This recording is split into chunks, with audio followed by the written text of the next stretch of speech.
나사렛 아침 묵상 시카고의 정종민 목사입니다. 함께 보실 말씀 느헤미야서 4장인데요. 1절에서 6절까지를 함께 보시겠습니다. 산발랏이 우리가 성을 건축한 다음을 듣고 크게 분노하여 유다 사람들을 비웃으며 자기 형제들과 사마리아 군대 앞에서 일러 말하되 이 미약한 유다 사람들이 하는 일이 무엇인가? 스스로 견고하게 하려는가? 제사를 드리려는가? 하루의 일을 마치려는가? 불탄 돌을 흙무더기에서 다시 일으키려는가? 하고 암몬 사람 도비아는 곁에 있다가 이르되 그들이 건축하는 돌 성벽은 여호가 올라가도 곧 무너지리라 하더라. 우리 하나님이여 들으시옵소서. 우리가 업신여김을 당하나이다.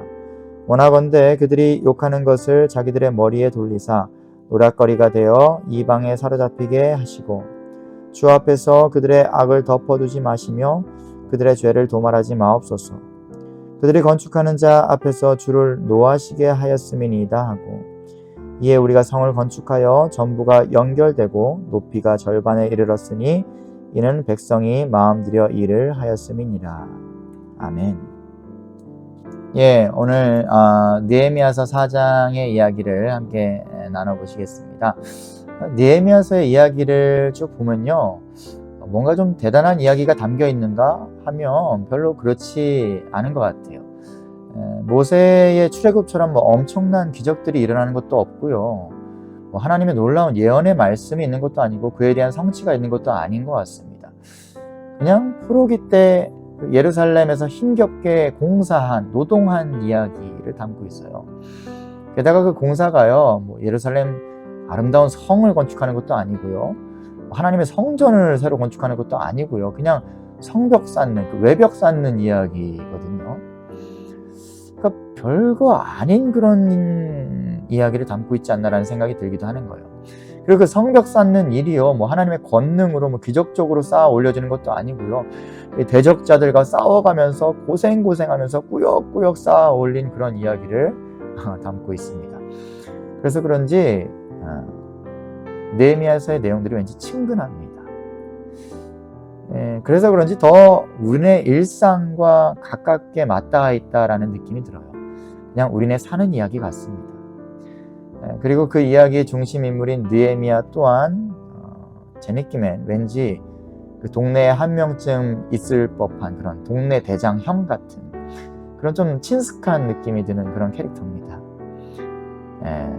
그런데 그렇게 우리네 일상과 닮아 있는 느헤미야의 스토리와 느헤미야라는 인물의 여정 가운데 그의 하나님을 향한 순전한 믿음과 그 믿음을 기반으로 한 그 기도들이 나오고요, 그 믿음의 기도로 모든 역경을 돌파하는 것을 보게 되는 것이죠. 아마 그래서 더 감동이 되고 더 도전이 되고 그러는 것 같기도 합니다. 여튼 오늘 느헤미야를 좀 다시 한번 살펴보면요, 정말 기도의 사람이다라는 생각을 하게 돼요. 1장에서도요, 이 고국 땅에, 이스라엘 땅에 이 참담한 소식을 듣고요, 수일 동안 슬픔 가운데 금식하며 주야로 기도하죠. 기도합니다. 그리고 2장에서 아닥사스다 왕이 물어보죠. 네가 무엇을 원하냐? 그러니까 그 대답하기에 앞서서 또 하나님께 그 찰나의 순간에 또 기도를 합니다. 대단한 사람인 것 같아요. 그리고 예루살렘에 이제 당도해서도요, 며칠간 사람들과 대화하지 않습니다. 사람들 만나서 회의하고 이런 거 안 해요. 그러다가 사흘 만에 늦은 밤에 혼자 무너진 예루살렘을 막 돕니다. 뭐 했을까요? 그동안 뭐 했고 그 늦은 밤에 예루살렘 돌면서 뭐 했을까? 그냥 기도했겠다라는 생각이 들어요. 그리고 3장 내용을 보면요, 그냥 쭉 그 성벽 중수한 사람들의 그 내용, 이름들을 열거하면서 어느 집안에 누가 여기서부터 여기까지 성벽 중수했고 어느 집안에 누가 또 여기 성벽 중수했고 이런 내용들을 쭉 열거하고 있습니다.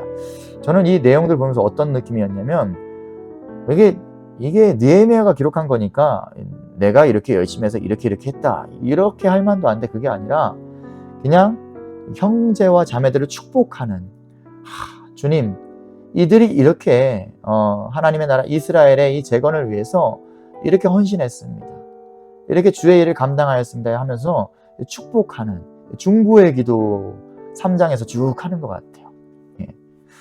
그리고 오늘 이 본문 4장에서 또 기도합니다. 우리 하나님이여 들으시옵소서. 그러면서 4절에서 어떤 위기 상황 가운데서 또 기도하는 것을 보게 됩니다. 예, 4장에서 좀 위기 상황이 이렇게 나타나고 있어요. 어떤 위기가 있었나 보니까요, 대적자들의 위협이 있었습니다. 대적들이 와서 막 위협합니다. 어떤 위협이었을까요? 1절에서 3절 보니까요, 예, 전체적으로 보면 그냥 비웃어요. 예, 대적자들이 딱히 한 거 아니고 1절에서 비웃으며 이렇게 돼 있어요. 그러니까 비방하고 조롱한 거예요. 예, 사실 보면요, 실체가 없는 위협인 것이죠. 그냥 말뿐인 거예요, 사실은. 이런 거죠. 너네끼리 그게 되겠냐? 뭔 헛고생이냐? 야, 너네 그거 부실공사야. 그거 여우가 올라가도 무너지겠다. 이렇게 조롱하는 것이죠. 비방하는 겁니다. 그러나 문제는요, 대부분의 사람들이요, 이 실체가 없는 위협, 이 말밖에 없는 이 비방과 조롱에 무너진다는 사실이죠. 우리가 그렇지 않습니까? 살면서 누군가가 우리에게 물리적인 공격을 하는 경우는, 그런 극단적인 경우는 거의 없죠. 우리는 대부분, 우리를 대적하는 사람들은 대부분 그냥 말로 우리의 감정을 공격합니다. 그런데 문제는 우리가 거기에 무너져 내린다는 것이죠. 그 감정을 건드리는 말들을 그냥 우리가 끌어안고요, 우리 마음판에 새기고요, 되새김질하고요, 끙끙거리다가 그냥 혼자 무너지는 것이죠. 그리고 이게 두렵게도 사탄이 우리의 마음을 노략질하는 방식입니다. 사탄이 창 들고 이렇게 찌르고 그런 게 아니죠. 그냥 이렇게 어떤 우리를 대적하는 사람들의 몇 마디 말로 우리의 마음을 노략질하는 것입니다. 우리 스스로 무너지게 만드는 거예요. 그래서 성경에서 무릇 지킬 만한 것보다 더욱 마음 지켜라, 그렇게 말씀하고 있지 않습니까? 여러분, 그런데요, 느헤미야는 기도하는 것이죠. 기도의 사람 느헤미야는요, 이 상황에서 이 마음을 노략질하는 이 실체 없는 위협 속에서 끌어안고 전전긍긍하는 게 아니라 기도하죠. 4절 5절 보니까 뭐라고 기도합니까? 우리 하나님이여 들으시옵소서. 우리가 업신여김을 당하나이다. 원하건대 그들이 욕하는 것을 자기들의 머리로 돌리사 노략거리가 되게 하시고 이방에 사로잡히게 하시고 주 앞에서 그들의 악을 두지 마시며 그들의 죄를 도말하지 마옵소서. 그들이 건축하는 자 앞에서 주를 노하시게 하였음이니이다. 그러니까 이 속상한 마음 끌어안고요, 그냥 기도해버려요. 대적자들을 하나님 앞에 그냥 던져놔버리는 거예요. 얘네 보세요, 하나님. 그러니까요, 이 부정적인 감정으로 깊어지는 게 아니라 오히려 영적으로 깊어지는 거예요. 여러분, 이 부정적인 감정 끌어안고 그냥 전전긍긍하는 사람은 그냥 감정의 골로 깊어지죠. 그러나 이거 하나님께 던져놓고 그냥 기도해버리니까 영적으로 더 깊어지는 거 아닙니까? 하나님과 대화해버리니까요.